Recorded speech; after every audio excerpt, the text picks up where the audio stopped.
भारत के इतिहास में ऐसे कई राजा हुए जिन्होंने सिर्फ शासन नहीं किया बल्कि समाज का निर्माण किया। लेकिन एक राजा ऐसा था जिसने खुद अपने सिंहासन पर बैठकर उसी सिंहासन को चुनौती देने वाले लोगों के लिए एक संघर्ष किया। जिसने कहा कि मेरे राज्य में कोई भूखा नहीं रहेगा, कोई अशिक्षित नहीं रहेगा और किसी को जन्म के कारण दोयम दर्जे का व्यवहार नहीं मिलेगा। और उन्होंने ये साबित करके दिखाया। आज मैं आपको बताने जा रहा हूं एक ऐसे राजा की कहानी जो छत्रपति शिवाजी महाराज के वारिस थे, लेकिन महात्मा फुले के शिष्य थे और डॉक्टर बाबा साहेब आंबेडकर के प्रेरणा स्त्रोत थे। नमस्कार, मैं हेमंत अडवा आप सभी का दिल से स्वागत करता हूं आज के इस विशेष भाग में। यह वीडियो आखिर तक जरूर देखें क्योंकि शाहू महाराज की कहानी सिर्फ एक राजा की कहानी नहीं है, यह है आधुनिक महाराष्ट्र के जन्म की कहानी। तो दोस्तों, कहानी शुरू होती है 26 जून 1874, कागल, कोल्हापुर जिला। घाटगे परिवार में एक बालक का जन्म हुआ, यशवंतराव घाटगे। पिता अप्पा साहेब घाटगे, कागल के सरदार। माता राधाबाई, मुधोल राजघराने की कन्या। बचपन में यशवंतराव बिल्कुल एक सामान्य बच्चे की तरह थे। खेतों में खेलना, दोस्तों के साथ मस्ती करना, लेकिन किस्मत ने उनके लिए कुछ अलग ही तय किया था। यशवंतराव सिर्फ 10 वर्ष के थे तभी कोल्हापुर के महाराज की विधवा रानी आनंदीबाई ने उन्हें गोद लिया, क्योंकि कोल्हापुर की गद्दी का कोई ऐसा वारिस नहीं था और छत्रपति शिवाजी चतुर्थ के निधन के बाद कोल्हापुर संस्थान को एक राजा चाहिए था। यशवंतराव कोल्हापुर आए, उनका नाम बदलकर रखा गया शाहू और शुरू हुई उनकी राजनीतिक शिक्षा।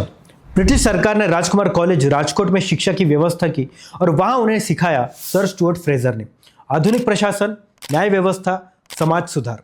लेकिन शाहू महाराज की असली शिक्षा हुई महात्मा ज्योतिराव फुले के विचारों से। फुले ने कहा था कि शिक्षा सबसे बड़ा हथियार है और वो सबको मिलना चाहिए।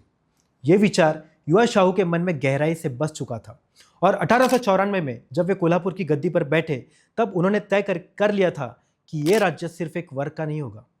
गद्दी पर आए कुछ वर्ष हो चुके थे। शाहू महाराज एक जिम्मेदार, प्रगतिशील राजा के रूप में नाम कमा रहे थे, लेकिन एक दिन एक घटना घटी जिसने उन्हें भीतर से झकझोर दिया और कोल्हापुर और महाराष्ट्र का इतिहास बदल दिया।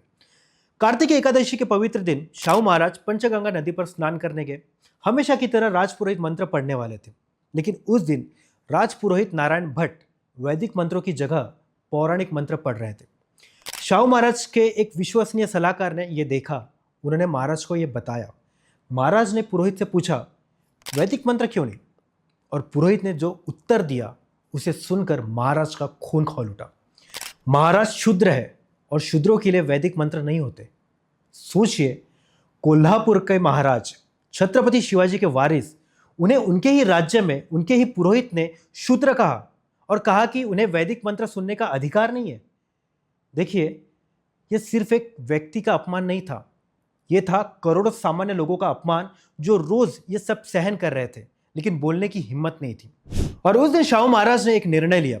उन्होंने राजपुरोहित को बर्खास्त कर दिया, एक मराठा पुरोहित की नियुक्ति की क्षत्र जगत गुरु के रूप में और घोषणा की कि मेरे राज्य में किसी भी धार्मिक कार्य में जन्म के आधार पर भेदभाव नहीं चलेगा। ब्राह्मण पुरोहितों ने विरोध किया, समाचार पत्रों ने आलोचना की, यहां तक कि ब्रिटिश पॉलिटिकल एजेंट के पास शिकायत पहुंची, लेकिन शाहू महाराज डगमगाए नहीं।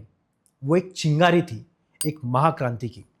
वेदोक्त प्रकरण ने शाहू महाराज को एक बात स्पष्ट कर दी, सिर्फ धार्मिक सुधार पर्याप्त नहीं है, आर्थिक और शैक्षणिक सत्ता भी बदलनी चाहिए। और फिर आया वो ऐतिहासिक दिन 26 जुलाई 1902। शाहू महाराज ने एक गैजेट नोटिफिकेशन प्रकाशित किया जो भारत के इतिहास में पहली बार हो रहा था। कोल्हापुर संस्थान की सरकारी नौकरियों में पिछड़े वर्ग, दलित और वंचित समाज के लिए 50% आरक्षण। भारत का पहला आरक्षण 1947 से पहले, संविधान से पहले, पूरे 45 वर्ष पहले। शाहू महाराज ने कहा, समान अवसर के बिना समानता एक धोखा है। और उन्होंने सिर्फ कागज पर नहीं किया, उन्होंने उसे लागू भी किया। पिछड़े वर्ग के विद्यार्थियों के लिए छात्रावास बनाए, शिक्षा पूरी होने के बाद नौकरियां मिले, इसकी भी व्यवस्था की। और आज भारत में आरक्षण की चर्चा होती है, लेकिन बहुत कम लोग को पता है कि इस विचार के जनक राजर्षि शाहू महाराज थे। देखिए दोस्तों, आरक्षण सिर्फ एक साधन था, लेकिन शाहू महाराज का असली लक्ष्य था शिक्षा।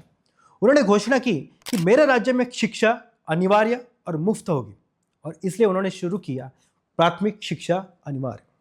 प्राथमिक शिक्षा अनिवार्य। कोल्हापुर संस्थान में सभी जाति धर्म के बच्चों के लिए प्राथमिक शिक्षा अनिवार्य और मुफ्त कर दी गई। जो बच्चों को नहीं भेजेंगे उन पर जुर्माना। छात्रावास। पिछड़े वर्ग के विद्यार्थियों के लिए छात्रावास बनाए गए। पंचाल, देवादन्य, नाभिक, शिंपी, ढोर, चांभार और मुसलमान, जैन, ईसाई सभी के लिए। महिला शिक्षा, स्त्री शिक्षा को प्रोत्साहन दिया, लड़कियों के लिए स्कूल शुरू किए। वेद सीखने का अधिकार, वैदिक विद्यालय शुरू किए जहां किसी भी जाति का व्यक्ति वेद और संस्कृत सीख सकता था। एक बात सोचिए, जिस समय अस्पृश्यों को स्कूल में प्रवेश नहीं मिलता था, उसी समय शाहू महाराज कह रहे थे कि सब एक ही कक्षा में पढ़ेंगे।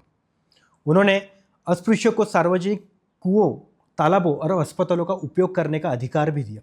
उस समय ये सब एक क्रांतिकारी कदम था। शाहू महाराज ने सिर्फ जाति व्यवस्था से ही संघर्ष नहीं किया, उन्होंने समाज के हर कोने में प्रकाश पहुंचाया। बाल विवाह प्रतिबंध, बाल विवाह पर कठोर प्रतिबंध लगाए। विधवा पुनर्विवाह को प्रोत्साहन दिया, स्वयं समारोह में उपस्थित होकर आशीर्वाद दिया। देवदासी प्रथा बंद, देवदासी प्रथा के विरोध में कानून बनाया। कुश्ती का संरक्षण, कुश्ती उनका प्रिय खेल था। देश भर से पहलवान कोल्हापुर आते थे, उन्होंने कुश्ती को राजर्षि दिया और कोल्हापुर कुश्ती की पंडरी बन गए। धार्मिक सहिष्णुता, मुसलमान, जैन, ईसाई सभी के लिए छात्रावास, सबको समान व्यवहार, उनके दरबार में जाति धर्म का कोई भेदभाव नहीं था। एक राजा का इतने मोर्चों पर एक साथ लड़ना असाधारण था और ये करते समय उन्हें विरोध भी झेलना पड़ा, जबरदस्त विरोध झेलना पड़ा। लेकिन शाहू महाराज कहा करते थे कि जो राजा सिर्फ प्रशंसा सुनता है वो राजा नहीं, कठपुतली है। अब आते हैं शाहू महाराज के जीवन के सबसे महत्वपूर्ण क्षण पर। साल था 1920। एक युवा बुद्धिमान विदेश से पढ़कर आया व्यक्ति जिसने जाति व्यवस्था से लड़ने का संकल्प लिया था, भीमराव रामजी आंबेडकर। उन्होंने एक समाचार पत्र शुरू किया था, मूकनायक, दलित समाज की आवाज। शाहू महाराज ने यह समाचार पत्र पढ़ा और उन्होंने एक निर्णय लिया, वे स्वयं आंबेडकर से मिलने जाएंगे। उस मुलाकात में शाहू महाराज ने दो बातें की जिन्हें इतिहास ने दर्ज किया। पहली, मूकनायक समाचार पत्र के लिए 2500 रुपए का दान दिया, ये उस समय बहुत बड़ी राशि थी। दूसरी, आंबेडकर के बारे में एक ऐतिहासिक वाक्य कहा कि यही मेरे समाज का उद्धारकर्ता बनेगा। एक राजा ने एक युवा व्यक्ति में, जिसे समाज ने नजरअंदाज किया था, उसमें भविष्य देखा। 1920 के माणगांव परिषद में शाहू महाराज ने आंबेडकर को अध्यक्ष पद पर बैठाया। एक राजा ने एक दलित नेता को सर्वोच्च सम्मान दिया, ये उस समय बहुत ही अभूतपूर्व था। आज भारत के संविधान में आरक्षण है, डॉक्टर बाबा साहेब आंबेडकर ने उसे शामिल किया, लेकिन इस विचार का बीज शाहू महाराज ने 1902 में बो दिया था।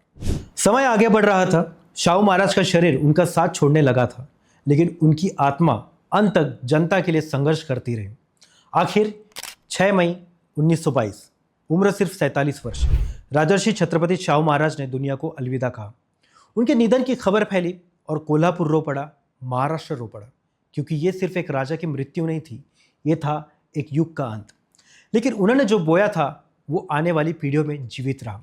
शाहू महाराज चले गए, लेकिन उनकी विरासत, भारतीय संविधान में आरक्षण, शाहू महाराज के विचारों की विरासत, ओबीसी, एससी, एसटी को शिक्षा और नौकरियों में अवसर, शाहू महाराज के सपनों की पूर्ति।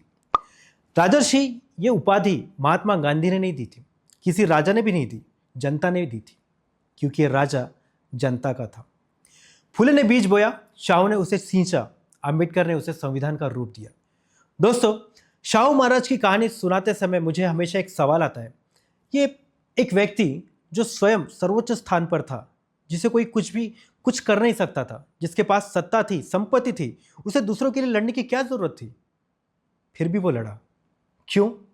क्योंकि उसे पता था कि सच्ची इंसानियत सिर्फ अपने लिए जीना नहीं है, सच्ची इंसानियत है जिनकी आवाज़ नहीं है, उनकी आवाज़ बनना। आज का ये वीडियो उस महान राजा को मेरी विनम्र श्रद्धांजलि। तो दोस्तों, क्या आपको ये वीडियो पसंद आया हो? नीचे कमेंट में बताइए कि शाहू महाराज के किस सुधार ने आपको सबसे ज़्यादा प्रेरित किया है। ये वीडियो आपने हर दोस्तों के साथ शेयर कीजिए, क्योंकि ये इतिहास हर भारतीय को पता होना चाहिए। लाइक कीजिए, सब्सक्राइब कीजिए, बेल आइकन दबाना मत भूलिएगा। चलते हैं अगले एपिसोड में, मिलते हैं अगले एपिसोड में। तब तक आप कुछ ना कुछ पढ़ते रहिए, क्योंकि पढ़ोगे तो बढ़ोगे।